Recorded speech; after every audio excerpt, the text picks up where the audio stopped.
A paz do Senhor Jesus. Hoje são 16 de setembro de 2025. Eu quero deixar uma passagem bíblica para reflexão. Qual o evangelho que nós estamos vivendo? Qual o evangelho que nós estamos ensinando? Tá? Eu tive a grata satisfação e vou deixar para vocês aqui um videozinho de 7 minutos, onde uma igreja, um pastor, saiu segunda-feira agora próxima passada, e olha, irmãos, todas as segundas-feiras, ele deixa o conforto de sua casa, ele sai sem nenhum patrocínio, sem os holofotes, sem a mídia, sem rádio, sem televisão, ele sai com o desejo de alimentar, dar pão material e pão espiritual, e água, aqueles que estão à margem da sociedade, nas penumbras da noite, nas sombras, na escuridão, sem nenhum conforto. Aí eu quero deixar aqui para a nossa meditação um trecho bíblico que encontramos em Mateus capítulo 25, 31 ao 46. Diz assim a palavra de Deus: Quando, pois, vier o Filho do Homem na sua glória e todos os anjos com ele, então se assentará no trono da sua glória. E diante dele serão reunidas todas as nações, e ele separará uns dos outros, como o pastor separa as ovelhas dos cabritos. E porá as ovelhas à sua direita, mas os cabritos à sua esquerda. Então dirá o rei aos que estiverem à sua direita: Vinde, benditos de meu Pai, possuí por herança o reino que vos está preparado desde a fundação do mundo. Porque tive fome, e me destes de comer, tive sede e me destes de beber, era forasteiro e me acolhestes, estava nu e me vestistes, adoeci e me visitastes, estava na prisão e foste ver-me. Então os justos lhe perguntarão: Senhor, quando te vimos com fome e te demos de comer, ou com sede e te demos de beber? Quando te vimos forasteiro e te acolhemos, ou nu e te vestimos? Quando te vimos enfermo ou na prisão e fomos visitar-te? E responder-lhes-á o rei: Em verdade vos digo que sempre que o fizestes a um destes meus irmãos, mesmo dos mais pequeninos, a mim o fizestes. Então dirá também aos que estiverem à sua esquerda: Apartai-vos de mim, malditos, para o fogo eterno preparado para o diabo e seus anjos. Porque tive fome e não me destes de comer, tive sede e não me destes de beber, era forasteiro e não me acolhestes, estava nu e não me vestistes, enfermo e na prisão e não me visitastes. Então também estes perguntarão: Senhor, quando te vimos com fome ou com sede, ou forasteiro, ou nu, ou enfermo, ou na prisão, e não te servimos? Ao que lhes responderá: Em verdade vos digo que, sempre que o deixastes de fazer a um destes mais pequeninos, deixastes também de o fazer a mim. E irão estes para o castigo eterno, mas os justos para a vida eterna. Crente, qual o evangelho que você está vivendo? Qual o evangelho que você está praticando? Esse evangelho que é praticado somente nos megatemplos, com mega estruturas, com redes 24 horas de rádio e televisão, onde aflui personalidades políticas, econômicas, e você as traz e as apresenta, e você faz honrarias. E os templos, esses cultos são cheios muitas vezes com desvio de finalidade, onde os cultos são feitos, são cultuados ao homem. A adoração é feita ao homem. E ali se passam 2 horas, naquele faz de conta, e você vai para a sua casa, e assim vai, irmãos. Janeiro, fevereiro, até dezembro, e depois começa de novo. E o verdadeiro evangelho, esse evangelho de Jesus Cristo, você vai ver aqui agora quem é que verdadeiramente está fazendo.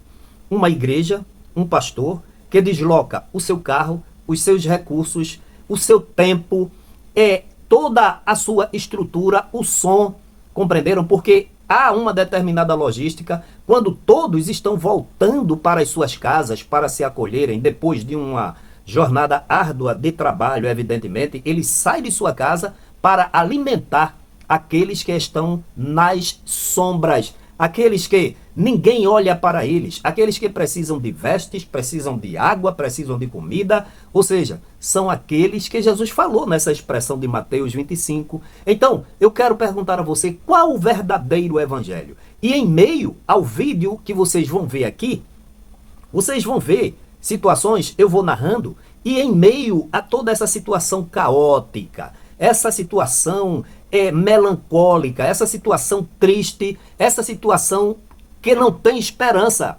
Irmãos, é muito sério. Eu saí e muito me emocionei e eu estava relacionando aquela atividade ali, irmãos.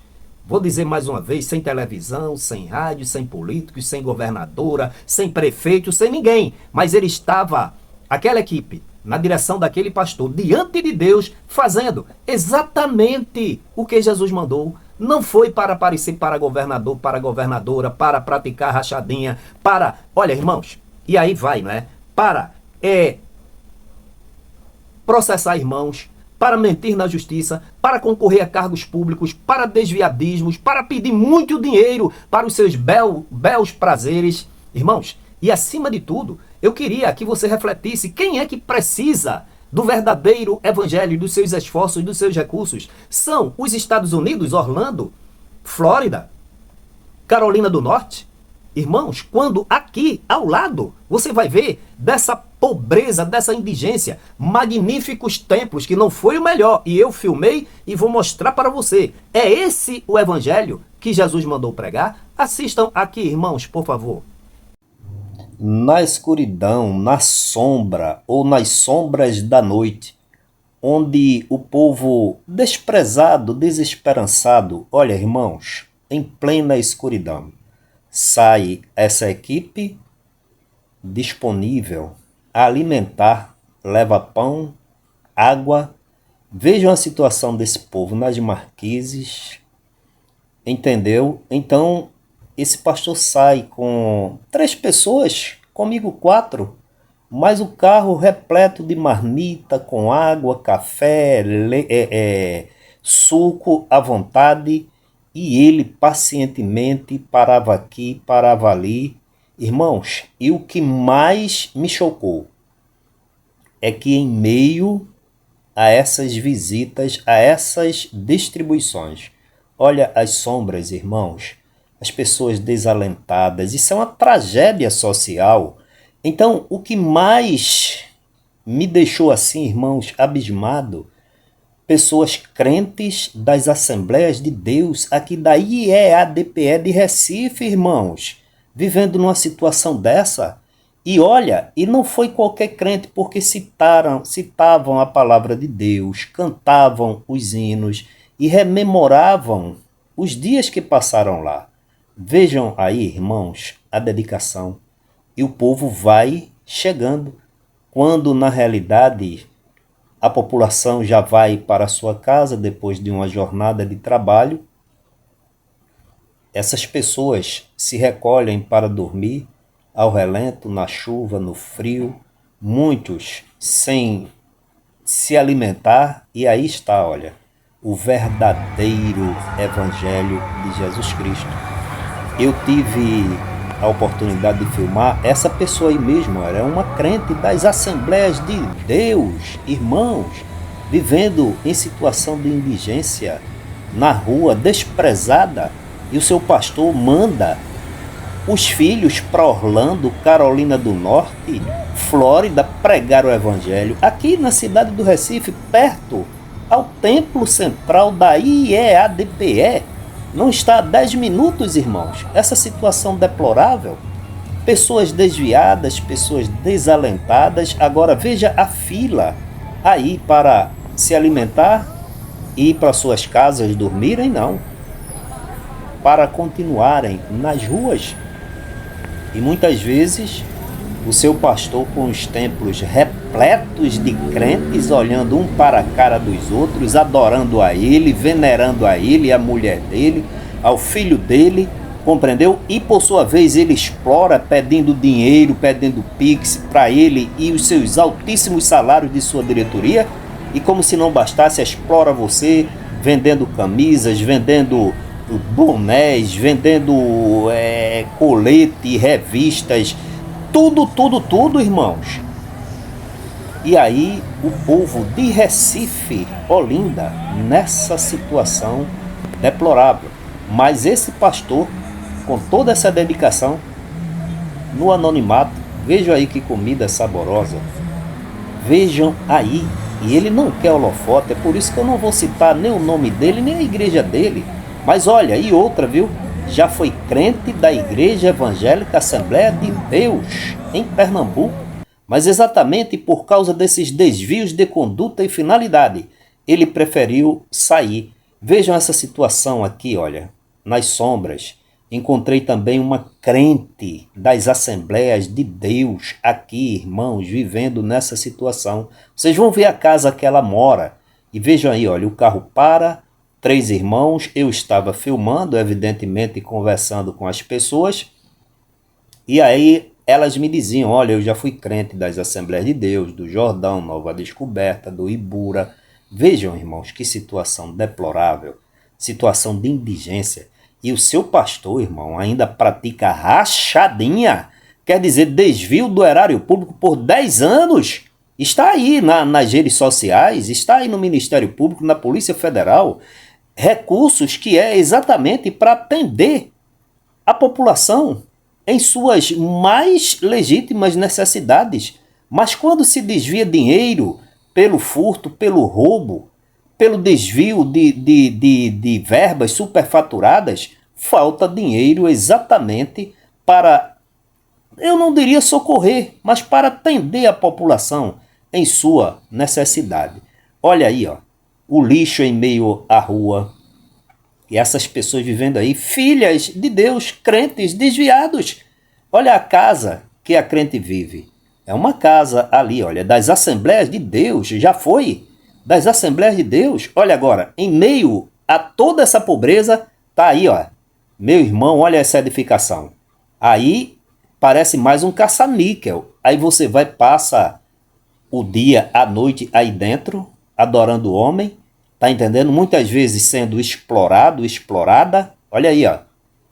E ao redor desse templo, essa indigência, essa miséria, essa população que na realidade está precisando não somente do evangelho, mas de um acolhimento, de um aconselhamento, de uma palavra amiga. Mas infelizmente, já temos denunciado aqui que essa igreja que você pertence recolhe donativos para algum projeto que ela diz ser social, forma cesta básica e vende as cestas básicas para, evidentemente, usar o dinheiro da forma que quer sem prestar conta. Veja aí um local onde o povo dorme. A situação do povo é essa, irmãos. Paramos em diversos lugares. Olha, esse aí mesmo é uma alma que está aprisionada. Falei com ele. Vejam aí agora nessa outra localidade. Aí teve um cidadão que me disse, olha, eu fui, é aquele que está sentadinho lá embaixo, eu fui lá falar com ele. Eu fui da Assembleia de Deus de Nova Descoberta, minha família toda é. Mas por que você saiu? E eles relatam os mais diversos motivos. Aprisionados reconhecem que estão aprisionados e que precisam ser libertos. Mas como serem libertos se a sua igreja aqui em Recife deixa essa situação deplorável e vai para os Estados Unidos, onde existem a terra de Billy Graham e tantos outros pregadores? A necessidade está lá ou está aqui? Que evangelho é esse que seu pastor prega? Um culto onde nas festividades o púlpito está cheio, recheado de políticos. E olha como está a política em nosso Brasil. A igreja sendo vendida, a igreja sendo usada como moeda de troca, a igreja sendo profanada, o culto se passando como sacrilégio diante de Deus, ofertas contaminadas, holofotes, mídia, televisão, rádios, irmãos, transmitido 24 horas, parece mais um desfile de moda, um ambiente para negócios empresariais. Irmãos, orquestras, tudo muito impecável. mas dentro de quatro paredes. Olha, se teu pastor, em vez de alcançar as almas conforme a Bíblia falou, ele usa teus dízimos, tuas ofertas, primeiro para processar irmãos, para mentir na justiça, para praticar rachadinha, inclusive. Vejam a indigência do povo, irmãos. O dinheiro do governo que todos pagam, o governo, o dinheiro público, é para promover o desenvolvimento, o bem-estar social das pessoas, mas não há dinheiro que chegue. Porque os políticos são ladrões, porque roubam. E os pastores praticando rachadinha, irmãos, desvio do erário público com seus políticos. Irmãos, usando os dízimos para fomentar campanhas políticas, derrubando templos e, assim, afugentando as pessoas, ou seja, processando irmãos, recorrendo à justiça para que os irmãos não sejam reintegrados à igreja, à comunhão. E quando ele diz que vai ganhar almas, manda os filhos para Orlando, para Flórida, olha, irmão, para a Carolina do Norte, para o país mais poderoso do planeta. Quando na sua cidade, na sua rua, você está vendo a situação caótica, indigente, a triste realidade de almas. Inclusive, irmãos, nessa minha visita acompanhando esse pastor, eu tive a oportunidade, em cada lugar que parei, eu encontrei crentes desviados das Assembleias de Deus. Citavam versículos, cantavam hinos, acompanhando o carro de som, e eu me aproximei e me perguntei, de qual igreja você foi? Das Assembleias de Deus. E eu encontrei, olha, de Nova Descoberta, de Jordão, tá entendendo, irmãos? E outros bairros aqui de Recife, pessoas moças, mas lá, irmãos, dormindo na rua, num estado deplorável. Compreenderam? E a tua igreja, o teu pastor, deixa de socorrer essas pessoas, deixa de levar a palavra, o alimento, a água, como Jesus falou, para mandar pregar. E outra, nos Estados Unidos. Só que ele não manda outras pessoas, manda os filhos, dizendo que é chamada de Deus. Irmãos, sobre e por tudo isso, sem sombra de dúvida, o rei, conforme Mateus capítulo 5, haverá de cobrar. E por certo, esses que agem assim, esses que apoiam, estarão localizados no lado esquerdo desse rei. E obviamente, irmãos, o fim deles será trágico, porque estão usando o evangelho de Jesus Cristo com todo tipo de desvio de conduta e finalidade. Que Deus abençoe esse nobre pastor, que Deus o recompense. E por certo, como a Bíblia é a palavra de Deus, ele está cumprindo o verdadeiro ID de Jesus Cristo, nosso Senhor e Salvador. Que Deus em Cristo a todos abençoe.